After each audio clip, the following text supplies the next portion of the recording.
Ito, tino. Kalamansi. May sibuyas, siling green, siling pula. May bagoong paw, patis, suka, repolyo, bawang. Papatok dito dahil sa dami ng tao. Daanan to. Yung dalawa kay longgo, pa ni chismis, oh. May asin, may mangga, pili ka lang. Dito ka lang makakita ng magandang tabing kalsada. Daming tao. Ang kita mo ng tao rito sa amin, no? Kung gusto magnegosyo, dito ang daming tao tuwing hapon. Sa maga, ganun din. Sa umaga, may daing pa, oh. Yung daing, oh. Oh. Nagtitinda ng daing. Ano, paparya mo Ayan. kaya to.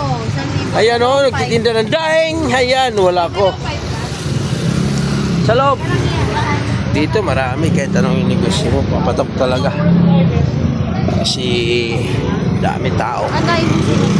May bigasan dyan sa bigasan, no? Ayan, kay... Ayan.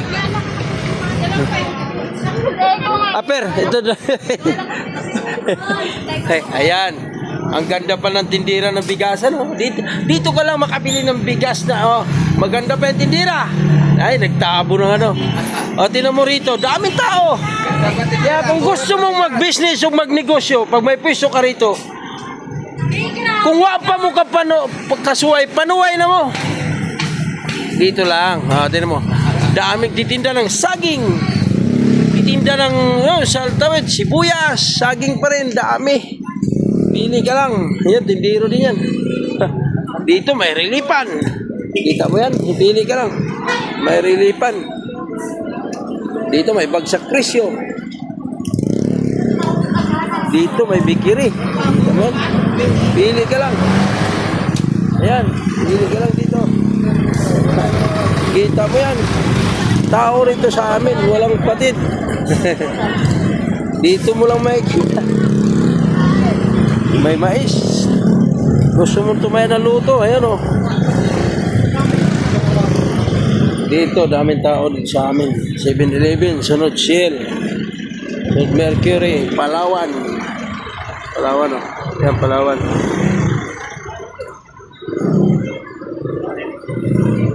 Dito ka lang. Sa lugar namin, sa Katmon, Malabon City. Bahain lang to rito, pero pag kumita ka rito, diba? Dito ang magandang lugar sa negosyo. Okay, bye-bye.